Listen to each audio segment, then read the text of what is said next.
Good morning po sa ating lahat. Siguro po ngitian niyo po muna yung katabi niyo. Sabihin mo, masaya ako na katabi kita ngayong araw. Yan. So, sasabihin mo, wag kang magulo ha, makikinig ako. Yan. Pagka maingay yan, sumbong niyo po dun sa naglilista ng noisy. May naglilista ba ng noisy dito? Di joke. Wala naman. Pero, ayan. So, good morning po sa ating lahat. So, siguro sa iba po, hanap na lang po kayo nung place na medyo mahanginan kayo kasi medyo mainit po talaga. Then, basta yung komportable kayo ha, huwag kayong matutulog. O, sabihin mo sa katabi mo, huwag kang matutulog ha. Ayan. So, tara po, tayo po yung muko at manalangin. Lord, salamat po sa araw na to. Salamat, Panginoon, sa biyaya. Salamat po sa grasya. Salamat din, Panginoon, sa mga naging tugtugan, awitan namin, Panginoon, sa umaga na to. Salamat din, Lord, sa bawat isa na idinako niyo po sa iglesia na to. At dalangin po namin, Panginoon, pagpalain niyo po yung buhay ng bawat isa. Lord, dalangin ko na buksan niyo po yung aming puso, yung aming isipan. Dalangin ko, Panginoon, na sa araw na to, makita, mamangha kami, Panginoon, sa ginawa niyo po sa krus. Makita at mamangha kami, Panginoon, sa pagliligtas na ginawa niyo po, Panginoon, sa amin. At madala kami nito, O Diyos, sa mainit na pag-ibig, paglilingkod, pagmamahal po sa inyo, Panginoon. Dalangin po namin, Lord, na kumilos, sipuin niyo po yung puso at isipan ng bawat isa. At ikaw lamang po yung mataas, maparangalan at maluwalhati sa araw na to. Ito po ang aming dalangin sa matamis sa pangalan ng aming Panginoong Jesus. Amen. So siguro po, palakpakan po natin si Lord. Muli. Palakpakan po natin yung para sa Diyos na buhay po. Yan. Okay, amen. So ngayon po, yung passage natin, so hindi na ako magdadalawang hindi na ako intro. Yung passage natin, makikita natin sa Roma chapter 3, verse 21 hanggang 26. Although last week, ang naging topic ni Pastor is about sa salvation. So ngayon, dadaanan pa rin natin to. Pero mas titingnan natin siya sa mas malawak na perspective. Makikita natin to sa Romans. Sa Roma chapter 3, verse 21 to 26. Although ito yung main passage natin, pero titingnan natin yung chapter 1 hanggang 3 mamaya. So sabi rito, basahin ko na po kung nandiyan na kayo. Verse 21, ngunit ngayon nahayag na kung paano ginawang matuwid ng Diyos ang tao. Ito'y hindi sa pamamagitan ng kautusan. Bagaman ang kautusan at ang mga propeta ay nagpapatotoo tungkol dito, ginagawang matuwid ng Diyos ang lahat sa pamamagitan ng kanilang pananampalataya kay Jesucristo. Walang pagkakaiba ang mga tao. Sapagkat ang lahat ay nagkasala at walang sinamang nakaabot sa kaluwalhatian ng Diyos. Ngunit dahil sa kanyang kagandahang loob na walang bayad niyang ibinigay, sila ay tinuring na matuwid sa pamamagitan ni Kristo Jesus na siyang nagpapalaya sa kanila. 25, siyang inialay ng Diyos bilang handog upang sa pamamagitan ng kanyang dugo ay mapatawad ang kasalanan ng lahat ng sumasampalataya sa kanya. Ginawa ito ng Diyos upang patunayang siya'y matuwid sapagkat noong unang panahon ay nagtimpi siya at pinagtiisan ang mga kasalanang nagawa ng mga tao. Ngunit ngayon ay ipinapakita ng Diyos na siya'y matuwid at itinuturing niyang matuwid ang mga sumasampalataya kay Jesus. So sabi ko nga kanina, yung verse 21 hanggang 26, ito yung pinaka-main passage natin. Pero para mas ma-appreciate nyo po kasi yung Romans, kailangan natin tingnan yung chapter 1 hanggang 2. Actually, sa letter ni Paul, sa lahat ng letter ni Paul sa New Testament, yung Romans yung masasabi natin na dito niya nilinaw, nilatag, ano ba talaga yung gospel or ano ba yung kaligtasan tinanggap natin. Kumbaga kung sinasabi kasi natin minsan, nakakala natin pag sinabing gospel or salvation, tungkol lang sa kaligtasan. Pero pagdating sa Romans kasi, although during to ng third missionary trip ni Paul, yun yung pinakahuli niyang paglalakbay. Ngayon, pag binasa niyo to, mababasa niyo rito, sabi ni Paul, bago siya pumunta ng Roma, sabi niya, nais ko sanang pumunta riyan. Kumbaga sinulat niya to bago siya pumunta ng Roma, bago siya makulong doon, bago siya ma-imprison. Nung sinulat niya to, almost huli na pinakahuli na. Kaya doon nakuha ni Paul kung gaano, dito niya dinitil kung gaano ba kalawak, ano yung ginawa ng Diyos, ano yung katangian ng Diyos, ano yung hatol ng Diyos. Kaya pag tingnan natin yung Romans chapter 1 to 3, actually hindi lang Romans chapter 1 to 3, yung buong Romans, pag tingnan niyo to, para kayong nasa korte. Napunta na ba kayo sa korte? Hindi pa, no? Pero, ang pinagkaiba nito sa korte, hindi tayo witness lang, hindi tayo nanonood. para tayo nasa korte kasi tayo mismo yung nasasaktal doon sa korte na yon. Mamaya pakikita ko sa inyo. Pero makikita natin dito, ito yung, nung time na to, sinulat ni Paul to, kapunta na siya ng Roma. Nung time na, kailan ba to? Parang 2 years ago ata to. 2 years ago, may mga pinagdadaanan ako, alam mo, may pinagdadaan di church noon. May nakausap akong kapatid, sabi niya, kinakounsel niya ako. Nung time kasi na yun, bumagsak din ako eh. Talagang low na low yung spiritual life, buhay ko. Tapos sabi ko sa sabi ko dun, sabi nung kausap ko na yun, sabi niya, yung Romans, chapter 1 to 16, parang antibiotic yan. Ito yung antibiotic ng spiritual life natin. Kaya sabi niya nun, sa loob ng 2 weeks, ulit-ulitin mong basahin itong Romans. Talagang paulit-ulit, kahit sabi niya, kahit sawang-sawa. Kasi di ba ganyan antibiotic? Alam mo antibiotic, di ba tinitake siya ng 7 days? Tama ba? 7 days Tapos paulit-ulit mo siyang tinitake. Kahit ayaw mo na, kailangan mo i-take kasi kailangan mong gumaling. Now, yung Romans, ganito rin yung pinapakita sa atin ng Romans. Kasi pinapakita dito kung paano ba ginawang matuwid ng Diyos ang tao sa harapan niya. Kung paano ginawa ng Diyos yung pagliligtas niya. Ngayon mamaya may ipapaliwanag natin yan. Pero yung title po natin, sige pa, flash. Sabi nung nasa tayo kanina, para daw nasa movie. Ayan, the just judge, and the guilty man. The judge, and the guilty man. Sabi ko nga sa inyo kanina, para tayong nasa korte. So imagine natin ganito. Isipin nyo, nasa korte tayo ngayon. Pero kayo mag-alala, hindi ako yung judge, hindi tayo yung pero lahat tayo nasasakdal sa harapan ng Diyos. Lahat tayo huhukuman ng Diyos. And makikita natin yan all throughout the scripture, especially pagdating sa New Testament. At pagdating ng huling-huling panahon, pag humarap tayo sa lahat ng Diyos, haharap tayo sa hukuman ng Diyos. Pero bago tayo humarap sa hukuman ng Diyos, imaginein muna natin ngayon, nasa harap tayo ng hukuman ng Diyos. Huwag mo muna tingnan yung katabi mo, huwag ka muna mag-isip ng ibang tao, ikaw muna, tsaka si Lord. Ikaw na nasasakdal, tapos si Lord. Kasi bakit? Pag tingnan niyo po yung, sabi ko kanina, yung chapter 1 to 3, para itong courtroom case. Ikaw, ako, laban, hindi naman laban. Pero yung kasi yung laban doon sa, paki-next po. Yung, ikaw tsaka ako, hindi naman laban, pero against tayo doon sa Creator of all universe. The King of all universe. Sa lumikha ng lahat ng nilalang, lahat ng nakikita nyo, lupa, yung papawid, langit. Hindi, paki-next. Hindi, yung isa niyan, after niyan. Yan. You and I versus the Creator of all universe. Ito yung gusto ko makita natin ngayong araw. Isipin natin or imagine natin, ito yung posisyon natin. Kaya pag binasa niyo yung Romans, isa lang yung tema niyan eh. Next po.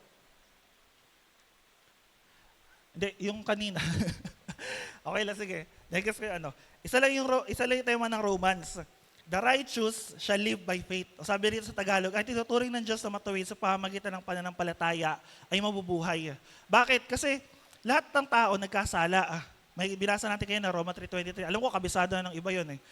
Pero lahat ng kasalanan natin may kabayaran. And lagi niyo pong tatandaan, ang Diyos, may dalawang katangian yung Diyos. Dalawang uri ng katangian ng Diyos, attributes niya. Una, absolute, tsaka relative. Yung absolute, ibig sabihin nito, ang Diyos, hindi natin pwedeng baguhin kung ano talaga yung katangian niya. Parang sinabi sa 1 John chapter 4, ang Diyos ay pag-ibig. So ang Diyos ay pag-ibig. Dito, in-explain sa verse 20, ang Diyos ay matuwid. Actually, nakakatawa nga yung language natin sa Tagalog. Kasi pag binasa nyo to, nakalagay lang, puro matuwid. Sa English kasi, dalawa yan eh. Isang righteous, tapos isang just. Pero dito, sa focus natin yung pagiging matuwid, dito pinapakita ng Diyos na siya ay matuwid. Ngayon pag sinabi natin katangian ng Diyos, yung absolute, ang Diyos ay liwanag, ang Diyos ay pag-ibig, ang Diyos ay matuwid, ang Diyos ay mabuti, ang Diyos ay banal. Lahat yon absolute. Lahat yun talaga yung katangian ng Diyos. Meron namang isa tinatawag relative. Ito yung kung paano nakaka-relate yung Diyos sa atin. Mamaya i-explain ko ulit yan. So dami ko ng utang sa inyo, mamaya na lahat yan. Pero ngayon may kita natin, dito, sabi rito, simple lang yung tema ng Romans. Ang matuwid or ang pinapaging matuwid ng Diyos, ituturing na matuwid ng Diyos ay mabubuhay sa pamamagitan ng pananampalataya. And makikita natin to all throughout the scripture, mula Old Testament hanggang New Testament. Now, simula tayo sa chapter 1. Ito yung pinakauna. Paki-next po. Sige, next po pa. Yung sa defendants. Yan. Sabi ko kanina, imagine natin nasa korte tayo. Tayong lahat ng tao yung nasasakdal. Kasi bakit? Meron tatlong tao. Una, yung heathen, yung hypocrite, tsaka yung Hebrew. Now, yung Romans kasi, tinutukoy nito, usually, ang ina-address nito, Gentile tsaka Hudyo.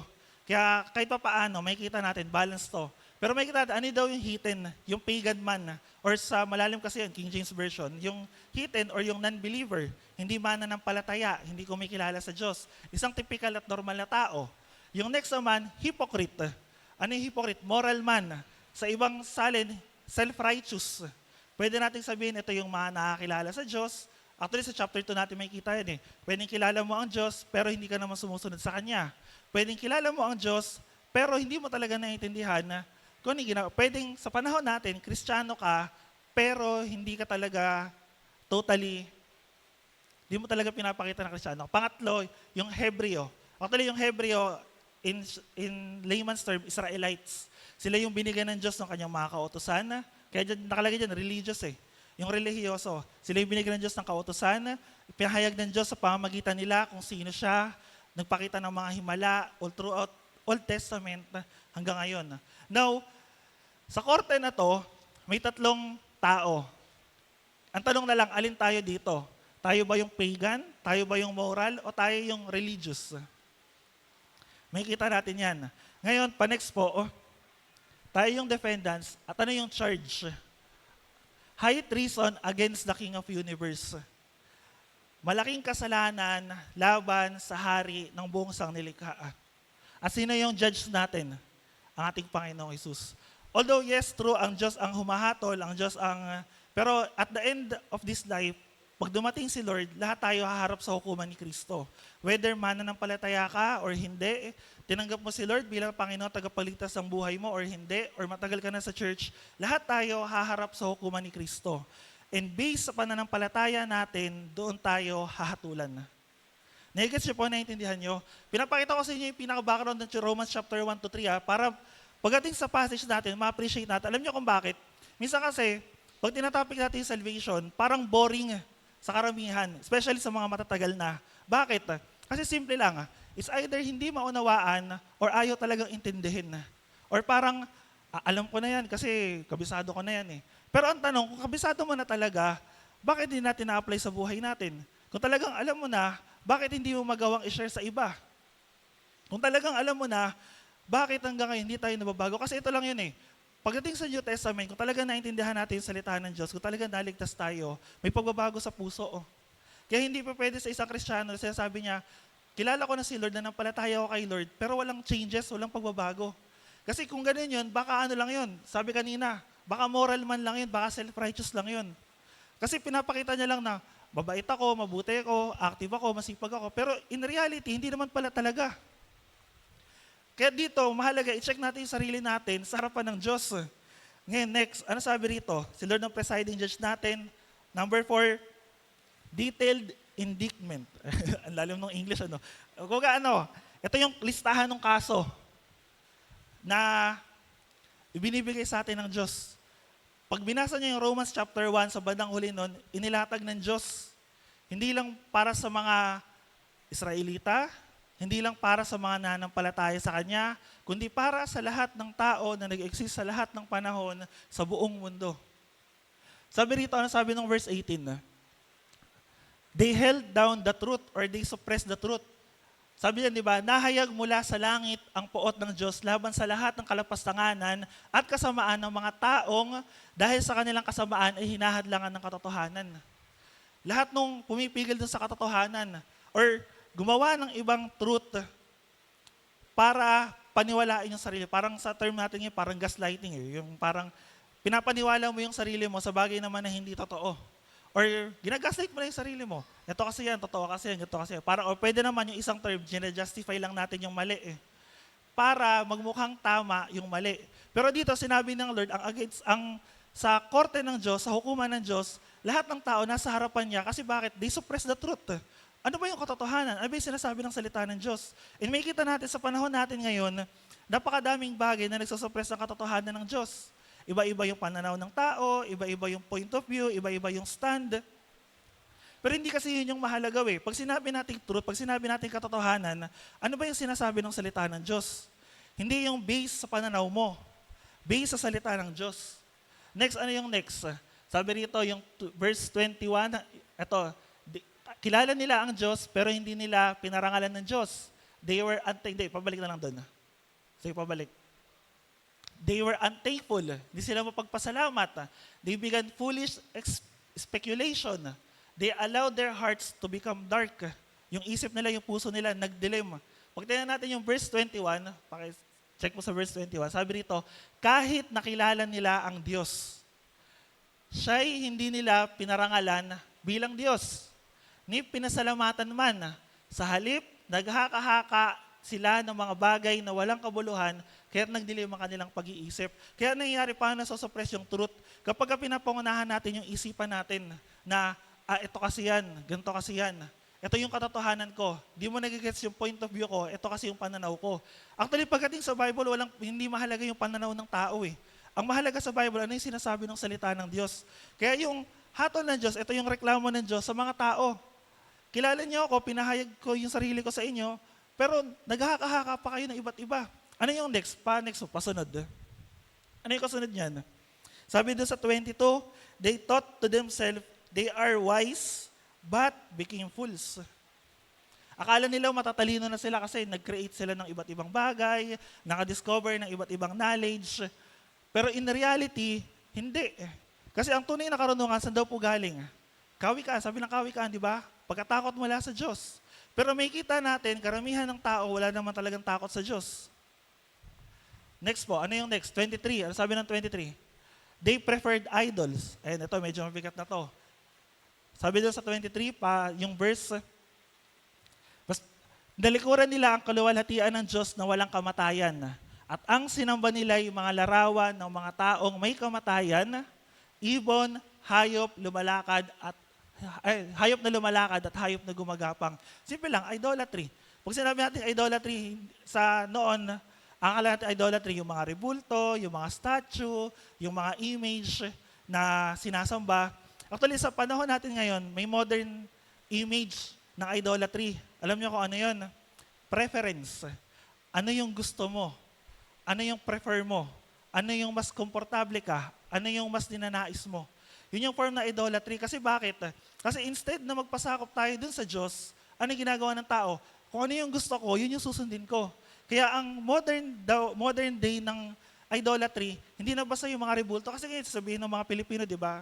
Minsan nakikita ko ilan na lang din yung sa religion na kinalakihan natin, sa Roman Catholic. Karamihan, almost, nagiging Christian na. Pero kahit naging Christian na, hindi naman naiintindihan talaga yung Bible. Pag tingnan natin, baka pag humarap tayo sa hukuman ng Diyos, chinik ni Lord yung puso natin, kinalkal lahat nung nasa loob niyan, baka makita napakarami palang ihahatol sa atin ng Diyos. Ito, example lang, ito yung sinasabi ng Bible. Ito yung sinasabi ng Romans chapter 1. In general to. Ano yung next niyan? Sa 24. Ito medyo mabigat. They gave their body to sexual perversion or sins. Sabi rito, dahil dito hinayaan sila ng Diyos sa mahalay na pagnanasa.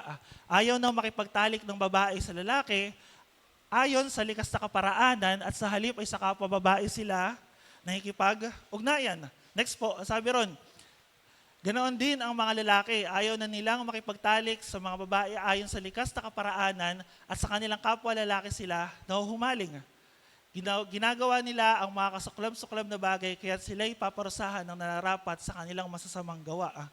Now, actually medyo mabigat to. Pero ano yung image na ito? Simple lang, homosexuality. Yung mga nasa LGBTQ community. Now, hindi natin sila kinokondemn. Pero may kita natin, ito yung patotoo ng Bible sa ginagawa nila. Although masakit man pakinggan kasi parang condemning or parang ginajudge na kagad natin sila, pero ito yung sinasabi ng Bible At ano yung sinasabi ng Bible? Kailangan nating tayuan. Ito yung truth. Diba? Kaya sabi ko kanina paano sinosuppress yung truth? Kapag the moment na naglagay ka na ng sarili mong pag-iisip doon sa katotohanan, ito yung point of view ko, ito yung pananaw ko, ito yung karapatan ko, kaya hindi mo kailangan tong labanan. And alam natin, pag tinanong natin yung panahon natin ngayon, maraming taong ganun. Maraming tao na suwaili sa Diyos, rebelde sa Diyos, ayaw magpasakop sa Diyos. And even gumawa na ng iba't ibang mga bagay, iba't ibang uri ng kasalanan, para lang dito. Alam niya minsan, may nagtanong, Sabi, bakit daw ganun yung mga nasa LGBT? Dumarami sila pero hindi naman sila nanganganak. Bakit dumarami sila? Alam niyo kung ano yung sikreto? Sinabi ng Romans chapter 1, idolatry. Pagsamba sa Diyos-Diyosan. Kapag hindi tumigil yung idolatry sa buhay ng tao or sa puso ng tao, hindi rin titigil yung sin na yun. Yung homosexuality, yan yung pinaka-peak ng lahat ng kasalanan na pwedeng gawin ng tao. To the point na talaga dinisregard mo na yung reality, yung katotohanan ng Diyos, and hinayaan mo na magpatianod ka doon sa pananaw ng mundo or kung ano man yung ini-implant sa atin ng mundo. Kaya lagi namin wina-warning sa inyo, lagi namin sasabi sa inyo, mag-ingat kayo sa social media, maingat kayo sa mundo, panindigan niyo yung pagiging Kristiyano nyo kasi kung hindi natin paninindigan yung pagiging Kristiyano natin, is either alin lang sa dalawa, hatakin tayo ng mundo or maging compromise tayo. And mahirap, sa isang Kristiyano, yung 50-50 ka. Pwedeng, after ng worship na to, sa mundo na ako ulit. Tapos after na ito, mabait na ako ulit. Or dito na lang ako sa gitna, kalahating mabuti, kalahating masama. Walang ganun. Pag humarap tayo sa hukuman ng Diyos, pag humarap ka sa Diyos, halimbawa, bumalik si Lord ngayon, harap tayo sa hukuman ng Diyos, lahat ng kasalanan mo ilalatag. Pero dito, sinasabi ng Bible, ito yung reklamo ng Diyos, ito yung hatol ng Diyos, na pinapakita niya na lahat ng tao guilty sa bagay na to. Ano po yung next niyan? 27, 28, 28. Verse 28. Sabi rito, they were filled with unrighteousness acts. Siguro basahin natin yung yung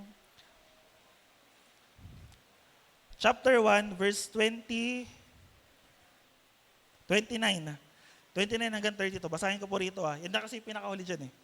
Sabi rito, naging alipin sila ng lahat ng uri ng kasamaan, kabuktutan, kasakiman, maruruming pag-iisip, pagkainggit, pagpaslang, pagtatalo, pandaraya at masamang hangarin. Sila'y naging mahilig sa chismis, mapanirang puri, nasusuklam sa Diyos, walang pakundangan, mapagmataas, mayayabang, mapagkatahan ng kasamaan at swail sa mga magulang. Sila'y naging hangal, mga taksil, mga walang puso at di marunong lumingap sa kapwa. Di ba kaya pag binasa natin yung Bible, talagang masasagasaan yung pananaw natin, masasagasaan yung buhay natin, masasagasaan lahat ng pinangahawakan natin. Kasi bakit? Kasi ano ba yung katotohanan na sinasabi ng salita ng Diyos? And yung katotohanan na sinabi ng salita ng Diyos, dito magbibase ang Diyos. Hindi siya magbibase sa atin. Kasi sabi ko nga, di ba, ang katangian ng Diyos, absolute. Hindi yun pwedeng baguhin dahil lang sa ginawa natin. Hindi yun pwedeng baguhin dahil lang sa atin. Katangian ng Diyos yun dahil siya'y matuwid, dahil siya'y banal, pero at the same time siya ay pag-ibig. Ngayon, pagdating dito sa huli, sabi rito, they knew the seriousness. Or basahin na lang natin yung passage. At ito yung nakakalungkot. Nalalaman nila ang utos ng Diyos na karapat dapat parusahan ng kamatayan ang gumagawa nito, gayunman, hindi lamang patuloy sila sa paggawa nito, kundi sumasang-ayon para sila sa mga gumagawa rin ng mga ito. Ano yung pinapakita nito sa atin? Alam mo ng mali, alam mo ng kasalanan, tinuloy mo pa. Bukod sa tinuloy mo pa, nagsama ka pa. Nagigets nyo? Ganun yung takbo ng mundo natin, ganun yung takbo ng mundo pagdating sa kasalanan. And pag tingnan natin yung takbo ng mundo ngayon, sabi nga nung iba minsan, na-normalize na. Na-normalize na yung kasalanan, na-normalize na yung kasinungalingan, na-normalize na yung mga kahalayan. Kasi bakit? Impluwensya ng mundo Bukod sa impluwensya ng mundo, ito rin sinasabi ng salita ng Diyos. At bukod sa ito pa yung sinasabi ng salita ng Diyos, malapit na tayo dun sa huling panahon. Pero ngayon, gusto ko pong makita nyo, gusto ko rin pong maintindihan nyo, ano kayo sa harapan ng Diyos. Kasi at the end of the day, hindi mahalaga kung ano yung ginawa mo, ano yung paikitungo mo, hindi mahalaga kung ano yung pananaw mo, hindi mahalaga kung ano ka, ang mahalaga ikaw at saka ang Diyos. Ang ahatol sa mga kasalanan natin, hindi yung katabi mo. Tignan mo yung katabi mo. Mukha bang judgmental yan? Hindi yan yung ahatol sa iyo Although yes, pwede kanyang hatulan, pwede kanyang i-judge based sa mga ginagawa natin. Pero hindi yun At the end of the day, ang hatol sa atin ng Diyos. E nakakatakot yung hatol ng Diyos. Alam niyo kung ano yung hatol ng Diyos? Next po ng slide. Pag nag-verdict ang Diyos, pag nagbigay ng hatol ang Diyos, ano yung karapat-dapat doon? Ay, kamatayan. Now, ito yung depensa ng mga tao. Yung naalala niyo, yung heathen, hypocrite, tsaka Hebrew. Sabi ng heathen, inosente ko. Hindi ko alam yung utos ng Diyos, hindi ko alam yung batas ng Diyos. Alam niyo yung kasabihan ng mga nasa lawyer daw, ignorance of the law excuses no one. Hindi ibig sabihin na hindi mo alam yung salita ng Diyos or hindi mo alam yung katotohanan ng salita ng Diyos, excuse ka na. Ang Diyos, ipinahayag niya yung sarili niya sa pamamagitan ng lahat ng nilikha. Kaya kahit di ka mananampalataya, wala kang excuse pag humarap ka sa Diyos. Yung binanggit kayo ng verse doon sa Ecclesiastes chapter 3:11, sabi doon, di ba, sa English, God set eternity or place eternity in the heart of man. Ano ibig sabihin nun? Nilagyan ng Diyos yung puso natin para isik natin siya. Nasa constantly seeking tayo na, kaya minsan di ba inisip niyo parang yung buhay ko parang may kulang, masaya naman ako pero parang may void, di ko malaman kung saan. Ang makakapag-feel lang nun yung Diyos. Kaya tayo mga kinreate ng Diyos, nilagyan niya tayo ng desire to seek Him. Hindi ba pwedeng,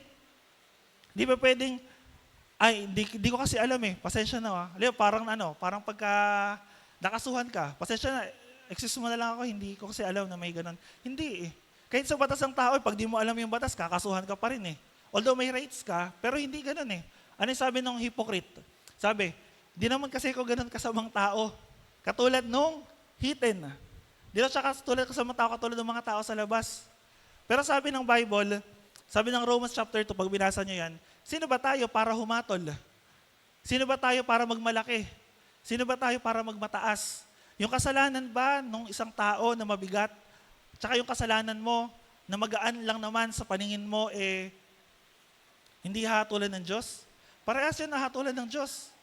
Walang malaki or maliit na kasalanan sa Diyos. Yung gumawa ng immorality at yung gumawa ng kasinungalingan, parehas lang yung hatol nun. Depende na lang kung ano yung katatayuan natin sa harapan ng Diyos. Kaya sabi dito nung moral man, nung hypocrite, hindi din naman ako kasing sama nung heathen, nung pagan. Ano sabi nung Hebreo? Sabi niya, alam ko yan. Di mo ako kailangang hatulan dyan. Kabisado ko yan. Sa amin pa nga binigay yan Pero ano yung hatol sa kanya? Alam mo nga, pero hindi mo naman in-apply Kaya nakikita nyo, pag umarap tayo sa hukuman ng Diyos, wala tayong pwedeng idahilan sa Diyos.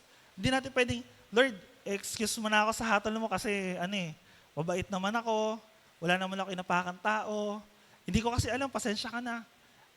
Yung kailala ko nga, napakasama nun Tapos ako, kahit pa paano, nagpapakabait ako. Baka pwede mo na ako excuse? Hindi Sa harapan ng Diyos, lahat tayo pantay-pantay Pag hinatulan tayo ng Diyos, lahat tayo, ano sabi doon sa huli? Pakinext po. Lahat tayo pupunta saan? Impyerno. Ano yung verdict ng Diyos? Lahat tayo makasalanan. Kaya ano yung punishment sa atin? Spiritual death. Panghabang buhay na pagkawalay sa Diyos. I pray sana naiintindihan nyo to. Kasi bakit? Kasi ito isa sa foundation ng faith natin. Pag hindi natin naiintindihan tong bagay na to, lalakad tayo sa pananampalataya natin, habang tumatagal, di natin naiintindihan kung ano yung ginawa ng Diyos sa atin.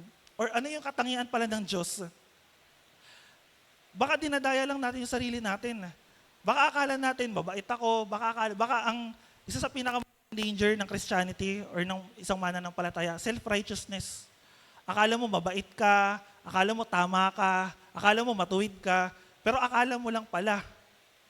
Baka ang mangyari, pag hinatulan tayo ng Diyos, mahirap na kayo, di ba sabi ng Matthew chapter 7:21, hindi lahat ng tumatawag sa akin, Panginoon, Panginoon, papasok sa karya ng Diyos. Ano yung image nun? Mga hypocrite, mga religious na mga tao. Akala nila ang dami nilang ginawa, akala nila ang dami nilang gifts, akala ang dami nilang activities. Pero at the end of the day, ano yung wala sa kanila? Pagsunod doon sa salita ng Diyos. Akala nila, o baka akala natin ganoon din tayo. No, hindi exist yung kahit sino sa atin. Yung tao sa labas, hindi exist yun. Kaming mga leaders, kaming mga pastor, hindi kami excuse. Kung hindi kami excuse, hindi rin excuse yung bawat isa sa atin.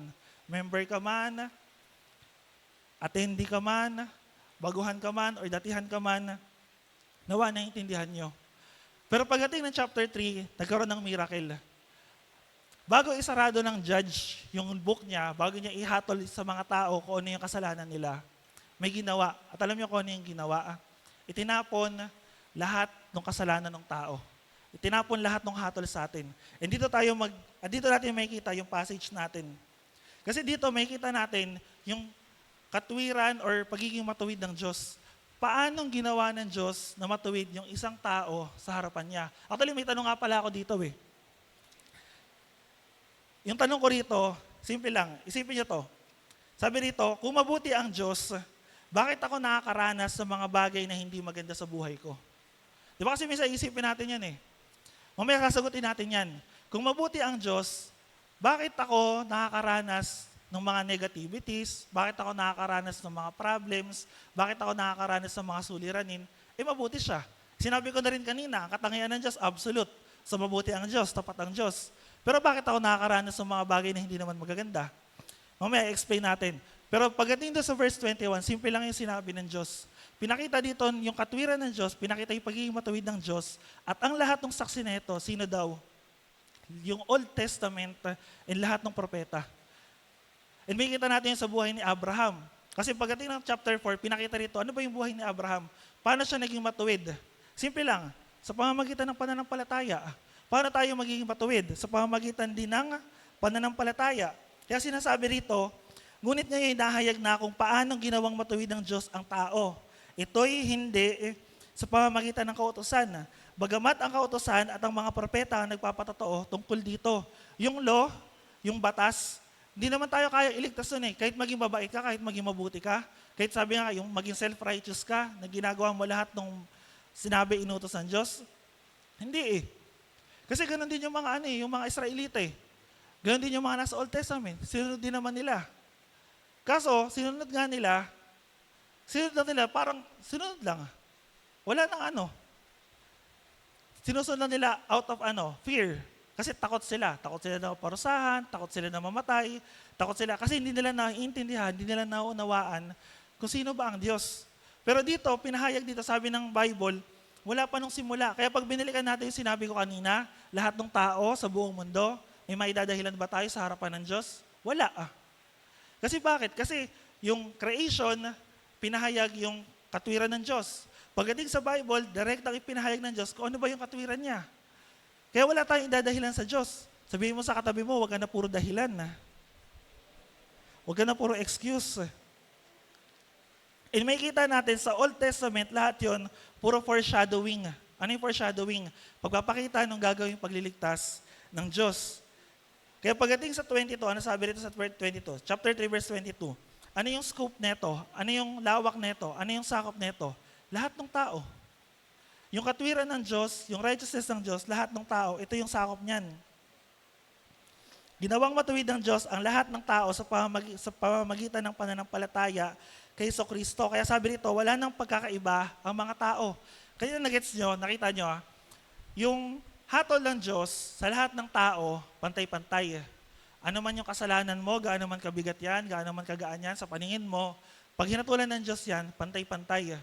Ngayon, pagdating sa katwiran ng Diyos, lahat ng tao, pantay-pantay din. Hindi pwedeng may favoritism, hindi pa pwedeng may special, lahat tayo pantay-pantay sa Diyos. Kaya, ano man yung hatol sa atin ng Diyos, or even pagdating sa katwiran ng Diyos, pantay yun. Hindi mo pwedeng sabihin, mas blessed ako kasi mas maganda yung buhay ko, blessed ako kasi mas pinagpala ako, blessed ako kasi ang dami kong natatanggap or ang dami kong gifts. Hindi eh. Lahat yon by grace, by mercy. Lahat yon dahil kinahabagan at kinawaan lang tayo ng Diyos. Hindi tayo pwedeng magmalaki. Siguro chance sa'yo, basahin niyo yung Romans chapter 2. Napakaganda nung sinabi doon eh. Kasi minsan tayong mga tao, nangyayari sa atin, nagiging mayabang tayo, nagiging mapagmalaki. Actually, meron pa nga mga ang tawag ron, nakalimutan ko tuloy yung term. Sorry, nawala sa isip ko yung term eh. Pero minsan may mga mayayabang na hindi naman nagyayabang. Pero makikita natin pag doon sa Romans, sinabi lahat ng tao naging mayabang, nagiging mapagmalaki. And yun yung isa sa danger ng buhay natin, yung pridefulness, yung pagiging mayabang. Kasi even ang ating Panginoon, hindi siya nagyabang. Kaya kung titignan natin yung bawat isa sa atin, huwag natin tingnan yung bawat isa na parang may bias ba tayo, or parang may favoritism tayo, or parang may pinapanigan tayo. Hindi ganun. Ang pinakamahalaga rito, ikaw at saka si Lord. At pag humatol ang Diyos, matuwid yun. Sana tayo mga tao, pag humatol, matuwid rin. By the way, dagdag ko na lang din. Yung tungkol sa pagiging judgment, yung paghatol. Tama yung sinasabi ng Bible na bawal tayong humatol kasi ang hahatol ang Diyos. Pero pagdating sa John chapter 4, ang sinabi doon na pwede natin i-judge yung every spirit. Ano yung mga spirit? Yung spirito ng sanlibutan na to, yun yung pwede natin i-judge. Pwede na natin i-judge yung tao, pero ito yung nakakalungkot kasi pag nag-judge tayo minsan ng tao, ang mahirap doon, tayo mismo guilty doon sa same sin na ginagawa nila. Guilty tayo sa parehas sa kasalanan na ginagawa nila. Kaya yung hatol natin, yung judgment natin, unfair, hindi patas. Kasi parang yung kasabihan natin, diba? Ang magnanakaw, saan daw galit? Sa kapwa niya, magnanakaw.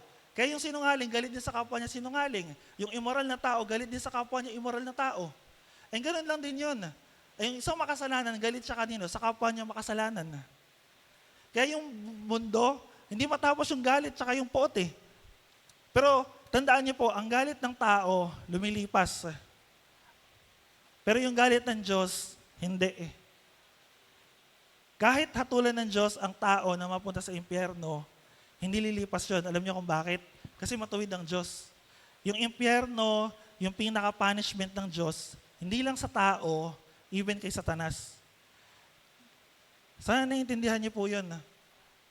Kaya yun yung nakakatakot. And nawa, maglagay sa puso natin to, yung banal na pagkatakot sa Diyos, na kapag hindi tayo sumunod sa Diyos, hindi natin inibig ang Diyos, yun yung mahirap, yun yung nakakatakot. Baka akala natin, mas higit tayo, mas mataas tayo dun sa katabi natin. Pero sa paningin pala ng Diyos, sa harapan ng Diyos, pantay-pantay lang tayo. Ngayon, sino yung kailangan ng righteousness na to? Sino yung may kailangan nito? Tayong lahat. Ano sabi ng Roma chapter 3 verse 23? Sapagkat ang lahat ay nagkasala at walang sino mang nakaabot sa kaluwalhatian ng Diyos. Alam niyo po yung word na sin, yung original translation niya or yung original meaning niyan, ibig sabihin, to miss the mark or to miss the point. Parang ganito, nagbabasketball ka, hindi na shoot. Ganun yun. Pero, ano yung na-miss ng tao? Ano yung hindi natin na, ano yung na-miss natin? Ano yung hindi natin na, yung mark na hindi natin na pinpoint? Perfection. Tanong mo yung katabi mo na yan. Titigan mo. Sige, titigan mo muna. Perfect ba yan? Perfect ba yan? Kasi kung perfect yan, mabuti sa kanya. Kasi naabot siya yung standard ng Diyos. Kasi ang standard ng Diyos, ang standard ng langit, perfection. Kaya sabi ng Bible, sa verse 23, ang lahat ng tao nagkasala. Lahat tayo, hindi natin naabot ano yung standard ng Diyos. Kaya kung ikaw mismo, hindi mo naabot yung standard ng Diyos, sino tayo para hatulan or mag-demand sa kapwa natin na abutin yung standard ng Diyos? Hindi yung mahirap kasi minsan pinagpipilitan natin sa mga tao na dapat ganito ka, dapat ganyan ka, or ito na dapat yung pananaw mo, ito na dapat yung immaturity mo. Babalik tayo sa Romans chapter 2. Sino ba tayo para humatol? Sino ba tayo para mag-judge? Sino ba tayo para i-demand sa kapwa natin yung isang bagay na hindi naman natin nagagawa? Pare-pares lang tayo sa harapan ng Diyos. Mabuti ka man, mabait ka man, masipag ka man, tamad ka man, matagal ka na or hindi, pantay-pantay lang tayo. Pag bumalik ka sila, di naman bibilangan nila kung ilang taong Kristiyano tayo eh. Di ba, sabihin niya, si Jojo, since birth, di ba since birth si Jojo? Since pagkabata, si Epe, last year lang yan. Di naman ganun eh. Pagka humarap tayo sa harapan ng Diyos, ano yung ginawa natin, ano yung pananampalataya natin, doon tayo magiging matuwid. Hindi ko ano yung estado, even yung kayamanan, even yung estado sa buhay. Kaya sabihin naman na mayaman ka, papera ka, hindi eh. Lahat yun mawawala sa harapan ng Diyos. Now, para maabot tong pagiging matuwid ng Diyos, ano yung kinailangan? Yung dugo ng ating Panginoong Hesus. Pag binasa niyo yung verse 24, ano sabi ng 24? Romans chapter 3 verse 24. Ngunit dahil sa kagandahang loob ng Diyos na walang bayad niyang ibinigay, sila ay nuring na matuwid sa pamamagitan ni Kristo Jesus na siyang nagpapalaya sa kanila. Or sa ibang salin na nakalagay dito, tumubos. Kumbaga, niredeem. Tumubos. Kaya yung dugo ng ating Panginoong Hesus, ang tumubos sa atin. Yun yung tumubos sa atin doon sa hatol ng Diyos. Yung kanina, di ba, nakalista na lahat ng hatol sa inyo, nakalista na lahat ng kasalanan mo, nakalista na lahat ng ginawa mong mali, tama. Hindi lang ikaw, pati lahat ng tao. Lahat yon binayaran sa pamamagitan ng dugo ni Kristo. Lahat yon binayaran dahil kay Jesus Christ. Kaya tutuloy ko ito sa 25. Sabi ng 25, ano yung 25? Siyang inialay ng Diyos bilang handog upang sa pamamagitan ng kanyang dugo ay mapatawad ang kasalanan ng lahat ng sumasampalataya sa kanya. Ginawa ito ng Diyos upang patunayang siya'y matuwid, sapagkat noong unang panahon ay nagtimpi siya at pinagtiisan ang mga kasalanang nagawa ng mga tao. Dito, meron po akong 3 words na gustong iwanan sa inyo. Yung propitiation, yung remission, tsaka yung forbearance. Propitiation, remission, tsaka yung forbearance. Sa Tagalog kasi ano yan yung yung remission sa Tagalog, nagtimpe. Although ano talaga yan, yung parang nagtiis, nagantay, or yung mga kasalanan, pinigil muna. Yung forbearance, ito yung pagtitiis. May kita natin sa bandang uli ng verse 25. Ang Diyos nagtimpe, tsaka nagtiis. Saan daw nagtiis ang Diyos at nagtimpe? Sa lahat ng kasalanan ng lahat ng tao. Kaya tapigin mo yung katabi mo na yan bago makatulog. Sabihin mo, pinagtitiisan ka ng Diyos. Nagtitimpi ang Diyos sa atin. Hindi lang sa atin, even sa lahat ng tao. Tapos pagdating dito sa propitiation, alam niyo yung propitiation, hindi lang yan basta naging kabayaran Yung propitiation, ang ibig sabihin niyan, satisfaction. Yung dugo ng ating Panginoong Hesus, yung sakripisyo ng ating Panginoong Hesus, yun yung nag-satisfy sa galit ng Diyos. Kaya sabi ko kayo di ba, yung galit ng tao humuhupa. Pero yung galit ng Diyos, hindi huhupa yun hanggat hindi napaparusahan yung dapat parusahan. Pero dahil kay Kristo, dahil sa ating Panginoong Hesus, dun sa ginawa niya sa krus, yung galit ng Diyos humupa dahil sa ginawa ni Kristo. Kaya lahat ng sasampalataya kay Kristo, lahat ng mananalig sa Kanya, lahat ng tatanggap sa Kanya, bilang Panginoon tagapagligtas, lahat yun naging matuwid. At yung hatol ng Diyos, wala na sa tao, na kay Kristo na kay Lord na. And lahat yun, ginawa na niya noon. Tapos na yun noon. Kaya ang trabaho lang natin, ang gagawin lang natin, manampalataya. Actually, even nga yung faith, di naman galing sa atin yun Galing din sa Diyos yun. Regalo din ng Diyos yun sa atin. Sabi doon, di ba? Gift. Free gift, yung pananampalataya. And sana maging malinaw to sa atin. Now, pag tinignan nyo kasi to sa image ng Old Testament, kung familiar kayo dun sa tinatawag na Day of Atonement, may Day of Atonement. May ganun kasi sa Israelita Once every a year, ginagawa nila yung Day of Atonement. Ngayon, ang ginagawa nila, para yung mga kasalanan ng mga tao, kukuha sila ng 2 kambing. Nakita na ba yung kambing? Wala na kasi kambing dati dyan, may kambing dyan dati. Basta yung kambing, kukuha yung mga Israelita ng 2 kambing, tapos dadalhin sa templo. Yung unang kambing, ang gagawin doon, papatayin na. Kukunin yung dugo. Tapos yung dugo nun, yun yung iwiwisik sa holy place, sa most holy, sa dakong kabanal-banalan. Para yung mga kasalanan ng mga tao, even ng punong pari, malinis. Or actually hindi siya malinis Kasi sa Old Testament, yung dugo ng mga hayop na inaalay nila, hindi nililinis yung dugo, hindi nililinis yung kasalanan ng tao. Tinatakpan lang. Hindi siya nililinis, tinatakpan lang para hindi lang makita ng Diyos yung kasalanan nila. Ngayon, ilan yung kambing? 2. Yung pangalawang kambing, ang ginagawa ganito. Babalik yung punong pari, tapos ipapatong niya yung kamay niya dun sa kambing. Tapos lahat ng kasalanan ng mga tao, sasabihin, i-confess. Ano yung mga kasalanan nila, ano yung mga paglabag nila sa harapan ng Diyos. Ngayon, yung kambing, ang gagawin doon, dadalhin siya doon sa ilang. Pagdala sa ilang, anong gagawin? Ililigaw. Pinapakita, sinisimbolo na yung mga kasalanan, parang kinast away, or parang itinapon. Lahat ng kasalanan, ipinaubaya na. Yung ginawa ng ating Panginoong Hesus sa krus, parehas yun. Yung dugo niya, hindi lang tinakpan yung kasalanan natin. Binura, in-erase. Kaya sa hukuman ng Diyos, sa harapan ng Diyos, lahat ng kasalanan natin, kung tayo nanampalataya kay Kristo, ang makikita, hindi yung ginawa mo.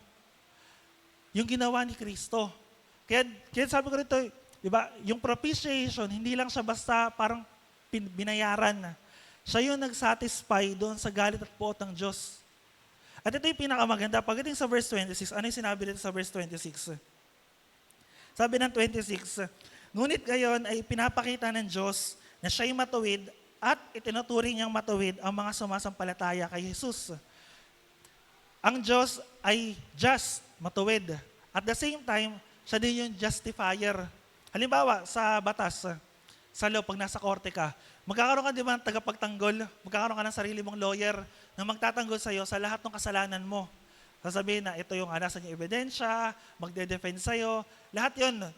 Pero dito, sa Bible, sa 26 sabi nito, ang Diyos ay matuwid, siya din ay hukom, at the same time, siya din yung naglilinis ng ating mga kasalanan, at siya din nagpapaging matuwid sa atin.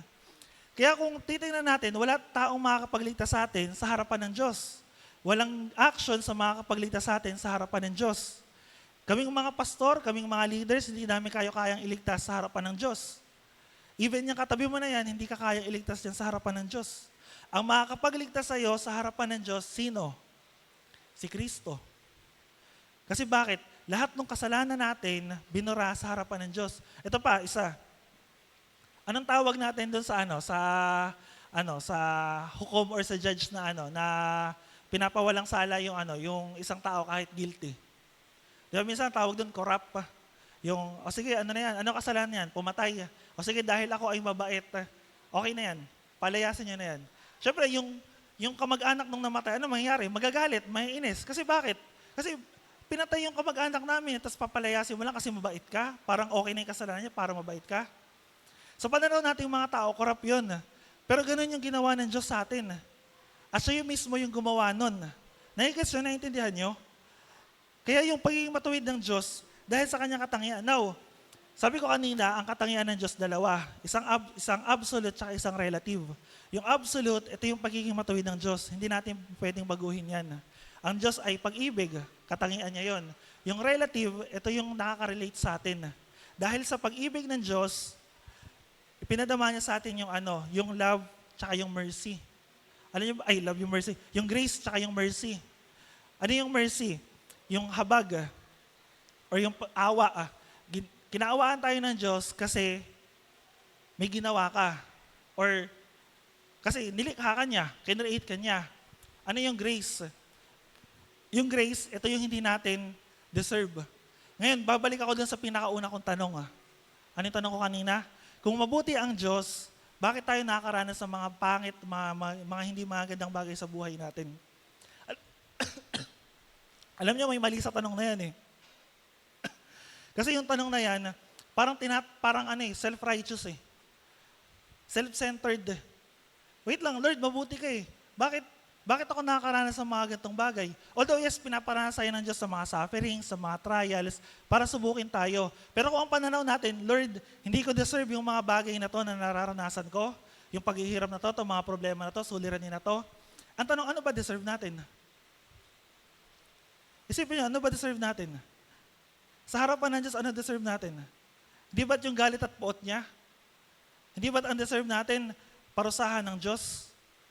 Kasi nakita niyo yung listahan ng mga kasalanan natin. Actually, hindi lang yan eh. Hindi ko alam personal or individual sa atin gaano kalaki yung kasalanan natin sa harapan ng Diyos. Pero para sabihin natin na since ang Diyos ay mabuti, I deserve something. Hindi. Alam niyo kung ano yung tamang tanong? Paki-next po. Ayun yung tanong. Dahil talagang mabuti ang Diyos, deserve ko ba lahat ng maranasan? Deserve ko lahat ng maranasan to. Lahat ng hirap, lahat ng sakit, lahat ng paghihirap. Kasi bakit? Lahat yun bunga ng kasalanan eh. Pero, alam niyo kung ano hindi deserve natin? Yung pagtanggap, pagpapatawad, pagtitiis, tsaka pag-ibig ng Diyos. Lahat yun binigay ng Diyos dahil deserve niya. Dahil sa biyaya niya. Sana malinaw sa atin yun. Hindi natin iniisip na, I don't deserve this. Kasi ganun yung ini-input sa atin ng mundo. Kaya lagi ko sinasabi sa inyo eh. Maging maingat kayo sa pananaw ng mundo. And even sa panahon natin, may mga Christians, may mga mananampalataya na niyayakap yung principles ng mundo. Niyayakap yung pananaw ng mundo. Niyayakap kung ano yung tinuturo ng mundo. And nakakatakot yun, nakakalungkot yun. Kasi pag humarap ka sa harapan ng Diyos, ang sasabihin sa'yo ng Diyos, ano ba yung sinasabi ko sa salita ko? Bakit hindi mo deserve? Wala naman talaga tayong deserve eh. Yung grace ng Lord binigay sa atin kasi bakit? Dahil sa katangian niya, dahil siya'y pag-ibig. Now, linawin ko na lang din po sa inyo ang kasalanan, sinabi ko kasi ang kasalanan kanina, ang meaning ng to miss the mark. Ang kasalanan, hindi ibig sabihin nagkaroon ka ng wrong choice, wrong decision. Ang kasalanan, hindi siya wrong decision, hindi siya wrong choice. Ay, hindi, nagkamali ako, kaya ako nagkasala eh. Ay, pagkakamali ko to, kasalanan ko. Hindi wrong decision or hindi wrong choice lang yung kasalanan. Yung kasalanan, katangian na nasa atin na yun. Namana natin yun. Yung wrong choice tsaka yung wrong decision, bunga yun ng kasalanan natin. Bunga yun na nasa puso natin. Bunga yun ng desire na nasa loob natin. Kaya sana maging malinaw sa atin, nakakala natin minsan nakakagawa tayo ng mga wrong decision, mga maling ginagawa, maling decision. Hindi eh. Dahil yun sa kasalanan na nasa puso natin. And maging malinaw sa atin to. Kasi bakit? Malinaw sinabi dun eh. Yung katwiran ng Diyos, yung pag-ibig ng Diyos, ano tayo? Pinagtiisan, inibig. Ano pa sabi dyan? Tinanggap, pinatawad. Ngayon sa application, kailangan natin ipakita rin to. Pero bago natin ipakita application, pinakatanong ko po sa inyo, naiintindihan nyo ba? Malinaw ba sa inyo? Nagkaroon ba ng banal na pagkatakot sa puso nyo? Kasi hindi kayo dapat matakot sa amin. Hindi kayo dapat matakot sa mga leaders dito, hindi kayo dapat matakot sa mga pastor dito, hindi kayo dapat matakot sa bawat isa sa atin. Matakot kayo sa Diyos. Kasi lahat ng kasalanan natin, vertical. Kahit sabihin mo, nagkasala ka sa tao, lahat ng kasalanan mo sa Diyos. At kung hindi mo talaga tinanggap si Kristo, hindi mo talaga sinampalatayaan na si Kristo, pinapakita mo lang na mananampalataya ka, pero hindi ka talaga Kristiyano, pag umarap ka sa Diyos, hahatulan ka niya. E nakakatakot yung hatol ng Diyos para sa atin. Tayo pong lahat ay tumayo.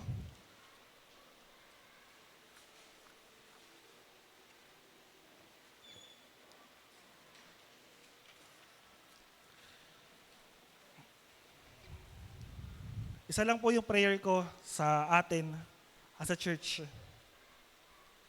Nawa lahat ng salita ng Diyos na naririnig natin, talagang rumerema or talagang nalalagay sa puso natin. Kasi alam niyo kung bakit. Kasi sayang yung bawat linggo, sayang yung, actually di naman sayang yung salita ng Diyos eh. Pero sayang na nandirito ka, sayang na uuwi ka, sayang na sumasama ka sa mga Bible study kung hindi mo naman naiintindihan. Baka deep inside ng puso natin, may self-righteousness. Baka deep inside ng puso natin, may kasalanan tayo. Or baka tayo mismo, kino-cover up lang yung kasalanan natin. Yun yung nakakalungkot, yun yung nakakatakot. Akala natin okay na tayo, akala natin matuwid tayo, akala natin banal tayo. Pero baka pag humarap tayo sa Diyos at huli na yung lahat, wala tayong maiharap sa Kanya. Yung parang yung nagkasala ng mabigat, di ba? Sa pananaw ng mundo, pag nakagawa ka ng kasalanan, wala kang mukhang maiharap dun sa tao. Pero pag humarap tayo sa Diyos, hindi lang mukha yung hindi natin maiharap sa Kanya. Lahat tayo mananangis, lahat tayo malulungkot, lahat tayo makikita natin yung katotohanan, yung reality na sinasabi ng Diyos na akala natin, or baka pag dumating na yung point, pagsisihan natin na sana pala noon pa lang nanampalataya na ako, sana pala noon pa lang ginawa ko na yung tama, sana pala hindi ko binaliwala lahat ng mga sinasabi at narinig ko. Ang prayer ko, nawa sana sa atin, sa lahat na nakikinig sa araw na to, maintindihan natin kung ano yung sinasabi ng Diyos. So tayo po yumuko at manalangin.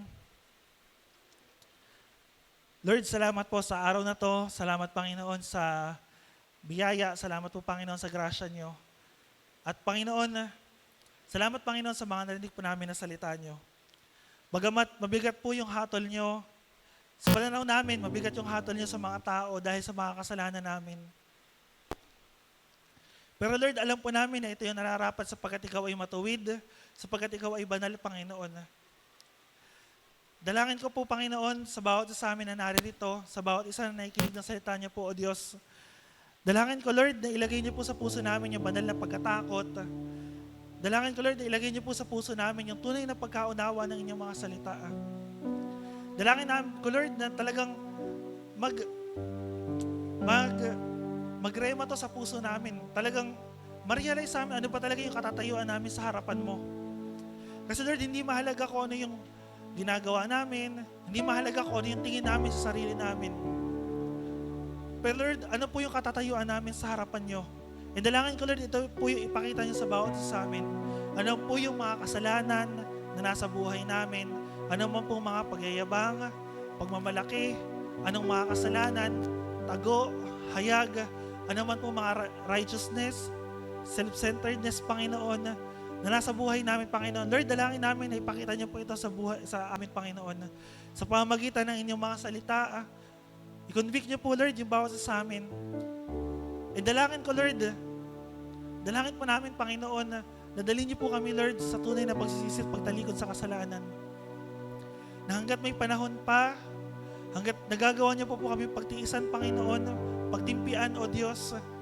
Dalangin ko, O Diyos, dalangin ko, Panginoon, na ikaw po yung kumilos, humipo sa puso ng bawat isa. Dalangin ko, Lord, na anuman pong tigas ng isip namin, anumang dilema ng isipan at puso namin, Panginoon, anumang rejection ng mga tenga namin na ayaw namin makinig sa katotohanan ng iyong salita, Panginoon. Dalangin ko, Lord, na ito'y alisin niyo po, O Diyos. Huwag po kaming maging katulad, Panginoon, ng mga tao na nabasa namin, Panginoon, na hinayaan na lang magdilim yung kanilang puso't isipan at tinakpan na yung katotohanan patungkol po sa inyong mga salita. And Lord, dalangin ko ang church na to, ang bawat sa amin, Panginoon, ipatawarin niyo po, Panginoon. At Lord, kung meron man po rito na hindi pa talaga tunay na nauunawaan yung kaligtasan, at meron pa rito, Panginoon, na hindi talaga matagal na pero hindi pa rin talaga totally sinusuko or tumatanggap sa inyo, Panginoon. Dalangin ko, Lord, hipuin niyo po yung puso't isipan namin, Panginoon. Isuko namin sa inyo, O Diyos, yung mga kasalanan na to. Isuko namin sa inyo, O Diyos, lahat ng itinatago namin. At alam namin, Panginoon, na tapat ka, na patawarin kami sa aming mga kasalanan. Banal ka, O Diyos, sapagkat yung dugo na aming Panginoong Isus, yung ginawa na aming Panginoong Isus, ay sapat na upang ang bawat sa amin, Panginoon, hindi lang ang bawat sa amin, kundi lahat kami, Panginoon, lahat ng sasampalataya, lahat ng mananalig sa iyo, Panginoon, ay patawarin niyo po, O Diyos. Lord, salamat, Panginoon, sa araw na to. Salamat, Panginoon, sa biyaya niyo. Salamat sa grasya niyo po, Panginoon. At dalangin ko, O Diyos, ang buhay ng bawat isa ay pagpalain niyo. Dalangin ko, Panginoon, na i-bless niyo po, Panginoon, bawat tahanan, bawat pamilya ng inyong mga anak. Dalangin ko, Lord, na hindi lamang po makita sa aming hindi lang marinig sa aming mga sinasabi, kundi, Lord, makita, Panginoon, sa buhay namin, sa application, O Diyos, na talagang kami nananampalataya, talagang tinanggap ka po namin, talagang may tunay na pagbabago, Panginoon, simula nung nakilala ka namin, simula nung naunawaan namin, O Diyos, yung mga salita niyo po, Panginoon. Lord, maraming salamat, Panginoon, sa araw na to.